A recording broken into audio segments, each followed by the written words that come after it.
नमस्कार प्यारे बच्चों, मेरे YouTube चैनल सबल एजुकेशन में आप सभी का बहुत बहुत स्वागत है। आज की कक्षा में हम क्लास 11th हिंदी इलेक्टिव की पाठ्य पुस्तक अंतरा भाग 1 के काव्य खंड के पहले पाठ कबीर दास जी के बारे में पढ़ने जा रहे हैं। कबीर दास जी द्वारा रचित 2 पद आपकी पाठ्य पुस्तक में दिए गए हैं, जिन पर आधारित MCQs आपसे एग्जाम में पूछे जाएंगे। तो बेटे पहले इन दोनों पदों की मैं आपको भावार्थ समझाऊंगी और साथ ही इन पर आधारित जो MCQs आपसे पूछे जा सकते हैं उनके बारे में आपको बताऊंगी। सबसे पहले कबीर दास जी का परिचय प्राप्त करते हैं। कबीर दास जी निर्गुण भक्ति शाखा के एक बहुत ही प्रसिद्ध कवि हुए हैं। इन्होंने ये कवि कम और भक्त ज़्यादा थे। ये निराकार निर्गुण ईश्वर के उपासक थे और समाज में व्याप्त जितनी रूढ़ियाँ थीं, जितने उस समय के अंधविश्वास थे, जितनी बुरी रीति रिवाज थे, उन सभी का इन्होंने जमकर विरोध किया। ये पेशे से जुलाहा थे। जुलाहे मतलब वस्त्र बुना करते थे और बाह्य आडंबरों का इन्होंने बहुत अधिक विरोध किया। निर्गुण भक्ति शाखा के प्रमुख कवि होने के कारण ये ईश्वर का कोई रंग रूप नहीं मानते थे। जीवात्मा जो हमारे अंदर विद्यमान है उसे इन्होंने पत्नी के रूप में चित्रित किया है और परमात्मा को पति के रूप में चित्रित किया है। और इनका जो भाव था अपने पदों में वो यही है कि जो हमारी आत्मा है वो परमात्मा से मिलने के लिए हमेशा व्याकुल रहती है। इसीलिए इन्होंने परमात्मा को पति के रूप में और आत्मा को पत्नी के रूप में, परमात्मा को एक प्रेमी के रूप में और पत्नी को और जीवात्मा को उसकी प्रेमिका के रूप में अपने काव्य में चित्रित किया है। इसके साथ साथ ये किसी धर्म विशेष को नहीं मानते थे। हिंदू धर्म में जितनी बुराइयां थी उसका भी इन्होंने विरोध किया और मुस्लिम धर्म में जो बुराइयां थी उसका भी इन्होंने विरोध किया। तो यहाँ पर आपकी किताब में जो पहला पद दिया गया है उसमें ये हिंदू धर्म और मुस्लिम धर्म दोनों धर्मों की बुराइयों के बारे में बता रहे हैं। तो पद कुछ इस तरह है।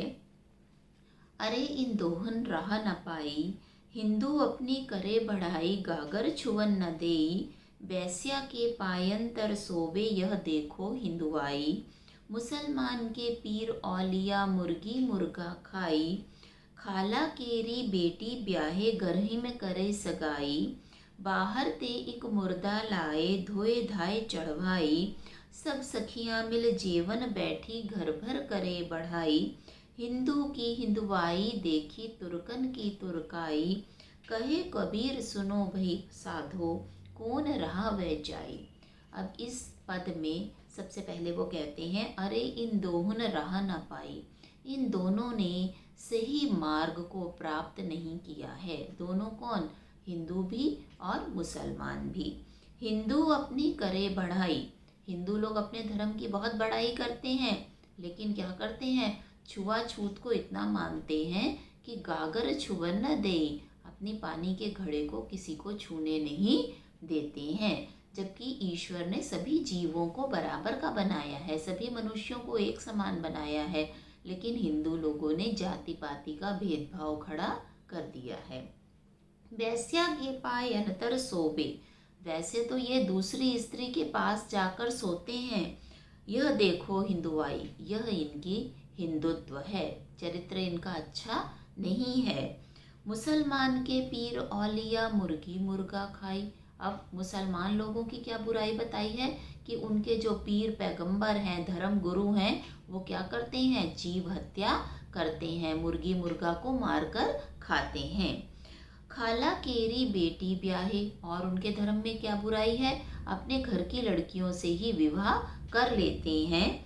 घर ही में करे सगाई, अपने घर में ही सगाई या विवाह कर लेते हैं। बाहर ते एक मुर्दा लाए धोए धाए चढ़वाई, मुर्दा किसको कहा है यहाँ पे कबीर दास जी ने? मरे हुए जीव को। कोई भी जानवर जिसका वो हम भोजन के रूप में ग्रहण करते हैं उसे हम जीवित कभी नहीं खाते, मारने के बाद ही उसको पकाकर खाया जाता है। तो उस मरे हुए जानवर के लिए कबीर दास जी ने यहाँ मुर्दा शब्द का प्रयोग किया है कि ये लोग क्या करते हैं?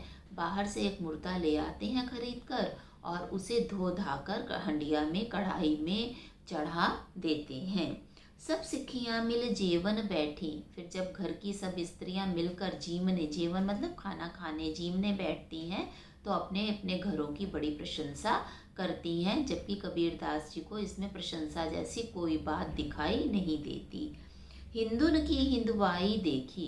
कबीरदास जी कहते हैं मैंने हिंदू लोगों का हिंदुत्व देख लिया, तुर्कन की तुर्काई, और मुसलमान, तुर्क शब्द मुसलमान लोगों के लिए किया गया है कि उनका धर्म भी मैंने देख लिया है। कहे कबीर सुनो भई साधो। कबीरदास जी कहते हैं सज्जनों, साधुओं सुनो, कौन रहा वह जाई। ये कौन से रास्ते पर जा रहे हैं, जिस रास्ते पर जा रहे हैं वो रास्ता सही नहीं है। तो इस तरह से बेटा इस पद में कबीरदास जी ने हिंदू धर्म और मुस्लिम धर्म दोनों की बुराइयों के बारे में बताया है, और अपने अपने धर्म की दोनों प्रशंसा करते हैं, लेकिन कबीरदास जी को वे दोनों सही नहीं लगते हैं। अब बेटा इस पद पर आधारित कुछ MCQs बनेंगे जिनके बारे में मैं आपको यहाँ बताने जा रही हूँ, और वो इस तरह से हैं। इस पद में किन दोनों की बात की गई है? आपके ऑप्शंस हैं कबीर और तुलसी की, हिंदू और मुसलमान की, सिख और ईसाई की, सिख और मुसलमान की। तो बेटा इस पैराग्राफ में जो पद कबीरदास जी की रचना आपकी किताब में दी गई है, इसमें हिंदू और मुसलमान की बात की जा रही है। दूसरा है छुआछूत सबसे ज़्यादा किस धर्म में है? सिख धर्म में है, ईसाई धर्म में है, हिंदू धर्म में है, या बौद्ध धर्म में है? तो बेटा छुआछूत का जो बात है वो सबसे ज़्यादा हिंदू धर्म में पाई जाती है। जीवों की हत्या को कौन पाप नहीं समझता है? कौन से धर्म के लोग जीवों की हत्या को पाप कबीरदास जी के अनुसार नहीं समझते हैं? यहाँ 4 ऑप्शन दिए हुए हैं। हिंदू, दूसरा मुसलमान, तीसरा बौद्ध, चौथा सिख। तो बेटा उनके अनुसार मुसलमान लोग मुर्गा मुर्गी मार कर खाते हैं, जीवों की हत्या मार कर करके उन्हें खाते हैं, लेकिन इसमें वो कोई पाप नहीं समझते हैं। इस पद में कवि ने किस पर प्रहार किया है? ऑप्शंस हैं राजनीति पर, नंबर 2 पूजा पद्धति पर, नंबर 3 बाह्य आडंबरों पर, नंबर 4 सामाजिक कार्यकर्ताओं पर। तो इस पद में कबीरदास जी ने बाह्य आडंबरों पर प्रहार किया है कि बाहर से तो धर्म का पालन करने की पाखंड करते हैं, आडंबर करते हैं, लेकिन वास्तव में वे धर्म का पालन नहीं कर रहे हैं। निम्नलिखित पंक्ति में पद में कौन सा अलंकार प्रयोग हुआ है? पंक्ति है सब सखियां मिल जेवन बैठी। अब आप यहाँ को बताना है यह रूपक अलंकार है, यमक अलंकार है, उत्प्रेक्षा अलंकार है, या अनुप्रास अलंकार है। तो बच्चों यहाँ पर अनुप्रास अलंकार का प्रयोग हुआ है। सब सखियां, सवर्ण की 2 बार आवृत्ति हुई है। अगला प्रश्न है कबीर ने किनको अज्ञानी कहा है? ऑप्शंस हैं हिंदू लोगों को कहा है, नंबर 2 मुसलमान लोगों को कहा है, तीसरा मुर्गी मारने वाले को कहा है, चौथा हिंदू और मुसलमान दोनों को कहा है। तो बेटा यहाँ पर कबीरदास जी ने हिंदू और मुसलमान दोनों को अज्ञानी कहा है। वे कहते हैं दोनों को ईश्वर का ज्ञान नहीं है, दोनों अपने अपने धर्म को श्रेष्ठ बताते हैं, लेकिन वास्तव में दोनों ही धर्म के मार्ग पर नहीं चल रहे हैं। अब दूसरा पद जो आपकी पुस्तक में दिया है, वहाँ कबीरदास जी अपनी जीवात्मा को उस परम पिता परमात्मा से मिलने के लिए जो उनका वियोग है, विरह है, जो तड़प है, उसको बता रहे हैं। ईश्वर को पुकारते हुए कहते हैं बालम आवो मारे घेरे, तुम बिन दुखिया देह रे। सब कोई कहे तुम्हारी नारी, मोको लगत लाज रे। दिल से नहीं लगाया तबलक कैसा स्नेह रे। अन्न न भावे नींद न आवे, ग्रहबन धरे न धीर रे। कामिन को है बालम प्यारा, जो प्यासे को नीर रे। है कोई ऐसा पर उपकारी, पिवसो कहे सुनाए रे। अब तो बेहाल कबीर भयो है, बिन देखे जीव जाए रे। कबीरदास जी कह रहे हैं बालम, हे प्रभु, हे ईश्वर, हे परमात्मा, आवो मारे गहरे, इस मेरे शरीर रूपी ग्रह में तुम आकर अपना निवास स्थान बना लो। तुम बिन दुखिया देहरे, तुम्हारे बिना मेरा ये शरीर बहुत ही, शरीर रूपी जो घर है वो बहुत ही दुखी है। सब कोई कहे तुम्हारी नारी, ईश्वर के मैं भक्त हूँ। कबीरदास जी परमपिता परमात्मा के अनन्य भक्त थे। तो वो कहते हैं हे परमात्मा, वे मानते थे कि परमात्मा रूप रंग आकृति सबसे रहित है। तो वो कहते हैं हे परमपिता परमात्मा, सभी मुझे कहते हैं कि मैं तुम्हारी पत्नी हूँ। ये सुनकर मुझे क्या आती है, बड़ी ही लज्जा आती है, शर्म आती है। दिल से नहीं लगाया तब लग कैसा स्नेह रे, लेकिन जब तक तुमने मुझे अपनाया नहीं, दिल से नहीं लगाया, तब तक हम दोनों के बीच में प्रेम कैसे हो सकता है। अन्न न भावे नींद ना आवे, तुम्हारे बिना ना तो मुझे भोजन अच्छा लगता है, ना ही तुम्हारी याद में मुझे नींद आती है। ग्रहबन धरे न धीर रे, ना मुझे घर में अच्छा लगता है, ना मुझे जंगल में अच्छा लगता है, कहीं भी मेरा मन धैर्य धारण नहीं करता। कामिन को है बालम प्यारा, ज्यों प्यासे को नीर रे, जैसे प्यासे व्यक्ति को जल मिलता है, वो जल की ही कामना करता है, उसे जल बड़ा प्यारा होता है, वैसे ही ये प्रभु तुम मेरे बालम हो, तुम मुझे प्यारे हो।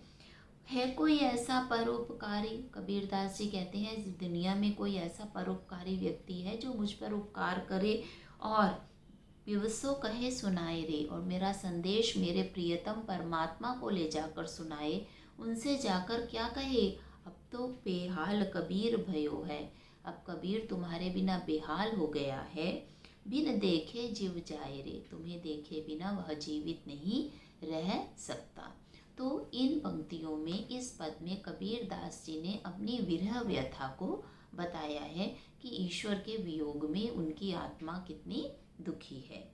अब इस पद पर आधारित जो MCQ संभावित हैं वो मैं आपको बता रही हूँ। कवि ने यहाँ बालम किसे कहा है? ऑप्शंस हैं आत्मा को, पति को, प्रियतम को या ईश्वर को। तो बेटा उन्होंने यहाँ बालम ईश्वर को कहा है। कवि की क्या कामना है? आपके संभावित उत्तर हैं उसका प्रियतम आकर उसे गले लगा ले, वह इस जन्म मरण से मुक्त हो जाए, वह लंबी उम्र प्राप्त करे, उसका प्रियतम उसे पत्नी के रूप में स्वीकार करे। तो कवि की कामना है कि उसका प्रियतम आए और आकर उसे गले से लगा ले। वो कहती है दिल से नहीं लगाया तब तक कैसा स्नेह रे। तो कवि क्या चाहता है कि उसका प्रियतम आए और उसे गले से लगा ले। कवि को किस बात पर लज्जा आती है? ऑप्शंस हैं लोगों की बातें सुनकर, अपनी असफलता की बातें सुनकर, यह सुनकर कि लोग उसे तुम्हारी ईश्वर की पत्नी कहते हैं, अपनी दयनीय स्थिति देखकर। तो बेटा कवि को यह सुनकर लज्जा आती है कि सब उसे ईश्वर की पत्नी या नारी कहते हैं। प्रियतमा को अपना प्रियतम किस प्रकार प्यारा होता है?